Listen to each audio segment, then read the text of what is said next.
উনি হচ্ছে সাগর, আজকে জয়েন করেছে। নাইস। সাগর ভাই, উনি হচ্ছে সামান্থার রহমান খেয়া, আমডি স্যারের পিএস। আসসালামু আলাইকুম ম্যাডাম। ওয়ালাইকুম আসসালাম। আমাকে প্লিজ ম্যাডাম বলে ডাকবেন না, আমি তো আপনার বস না। অফিসে সবাই আমাকে খেয়া নামে ডাকে, আপনি আমাকে নাম ধরেই ডাক। একটু প্রিভিলেজ দিও না, মাথা উঠে যাবে। আচ্ছা শোনো, আমি আর তুমি একসাথে লাঞ্চ করি, চলো, আমি তোমাকে ট্রিট দিব। সরি মুকুল ভাই, তো অফিসে অনেক কাজ, তার জন্য আমি বাসার থেকে লাঞ্চ নিয়ে এসেছি। তাহলে আমরা অফিসের পরে কোথাও বসে আড্ডা দিব, কফি খাবো, ঠিক আছে? আমি ওকে আগে ডেস্কটা দেখিয়ে দিই। সাগর, এটা আপনার desk. All the best. Thank you. Sagar সাহেব, কাজগুলো করে রাখেন তো। এগুলো কি ভাই?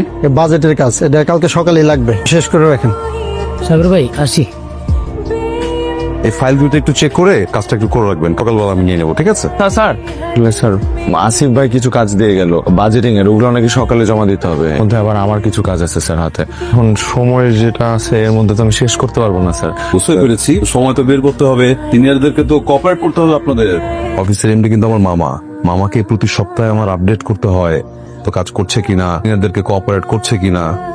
কমপ্লিট করবো আপনার নামে? না না স্যার, শেষ করে দিচ্ছি স্যার, আমি সকালের মধ্যে আপনাকে এই কাজটা করে দিব স্যার। ঠিক আছে, করে রাখবেন তাহলে। হ্যাঁ, কি মিস্টার সাগর, সাজাবেন না? কিভাবে যাবো, কাজ আছে তো, সময় লাগবে। কি এমন কাজ দেখি? একটু আগে মুকুল ভাই দিয়ে গেল, বললো যে সকালের মধ্যে জমা দিতে হবে। এগুলো দিয়ে গেছে আসিফ ভাই, বললো এগুলো নাকি সকালের মধ্যে জমা দিতে হবে। তো আমার তো ক্লিয়ারলি মনে আছে বস মিস্টার মুকুল আর আসিফকে কাজগুলো দিয়েছিলেন। আর ওনা তো আমাকে দিয়ে গেল, আমাকে এটাও বলে গেছে বুঝছেন, আমি যদি কাজগুলো না করে দিই তাহলে নাকি আমার চাকরি থাকবে না, স্যারকে বলে দিবে।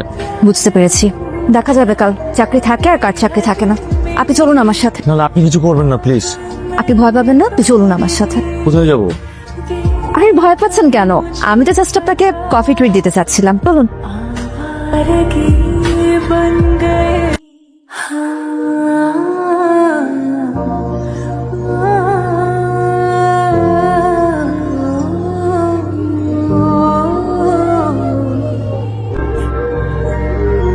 তুমি কি পেয়েছ? এই কাজগুলো নিজে করতে পারো না, এই কাজগুলো আবার দিয়েছ তাকে।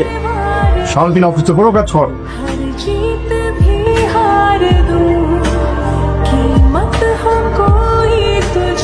আচ্ছা তুমি কি আমাকে নিয়ে সুখী? অবশ্যই, তোমাকে পেয়ে আমি অনেক সুখী, তুমি তো ভালো মানুষ। কিন্তু শুধু ভালো মানুষ হলেই তো হবে না, আমার তো এমন টাকা পয়সা নাই, মোটামুটি একটা চাকরি করি, এর মধ্যে আবার তোমার জুনিয়র। আমার তো এই সব কিছুতে কোনো কমপ্লেইন নেই। আমি একজন সেন্সিবল টাইম পার্টনার খুঁজছিলাম, তোমাকে পেয়ে গেছি, আমার কোনো চাওয়া নেই। কিন্তু মানুষ যখন বলবে তুমি তোমার সাবঅর্ডিনেটের সাথে প্রেম করো, তখন তোমার খারাপ লাগবে না? একদম লাগবে না।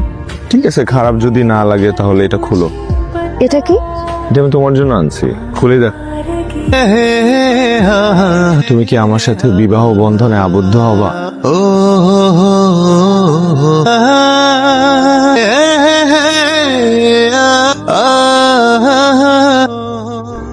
খেয়া, আমার কাছে যে টেন্ডার বাজেটের দুটা ফাইল ছিল না, আমি একটাও খুঁজে পাচ্ছি না। খুঁজে পাচ্ছ না মানে? স্যার তো বললেন এখনই ফাইলগুলো লাগবে, আর আজকে তো বাজেট পাসের লাস্ট ডেট। আমার মনে হয় ফাইল দুটা চুরি হয়েছে। চুরি হয়নি, বাচ্চাদের সেম ডেতে এই বাজেটটা ড্রপ হয়েছে। আর এই কাজটা করে তুমি স্যার আমি কেন করবো স্যার? স্যার আমি করি নাই স্যার। তুমি ছাড়া তো এই ফাইলের কথা কেউ জানতো না, এবং তুমি টাকার লোভে এই কাজটা করেছো। কি বলতেছেন স্যার? আমি এগুলো করি নাই স্যার। আমি কিছু শুনতে চাই না, তুমি ফায়ার। বিশ্বাস করেন স্যার, আমি এটা করি নাই স্যার। তোমার যা কিছু আছে তা নিয়ে বেরিয়ে যাও। Sir sir please sir, sir আপনাকে তো বললো ইউ আর ফায়ার, যা কিছু আছে গুছিয়ে নিয়ে বেরিয়ে যান। খেয়া করছো কেন? এনে কি শোনাও। খেয়ার সাথে আপনার এঙ্গেজমেন্ট হয়ে গিয়েছিল, তারপরে খুন করলেন কেন? এই পৃথিবীর কাউকে আমি বিশ্বাস করতাম না, একমাত্র খেয়াকে ছাড়া। তবে খেয়ার সাথে পরিচয় হওয়ার পর থেকে আমার জীবন অনেকটাই স্বাভাবিক হয়ে গিয়েছিল। কিরকম অস্বাভাবিক জীবনযাপন করতেন শুন? পঙ্গপালের মতো মানুষ দেখতাম, নর্দমায় কিলবিল করা কতগুলো কিট, আর বোর ফিল করলে একটা পিঠে মেরে ফেলাইতাম। যেরকম কয়জনকে মেরেছেন আপনি, শুনি একটু আপনার গল্প। প্রতি মাসে না পারলেও 2-3 মাসে একটাকে তো মারতাম। আপনি কোথায় আছেন আপনি জানেন? থানায়। আমার মার্ডারের গল্প শুনবেন?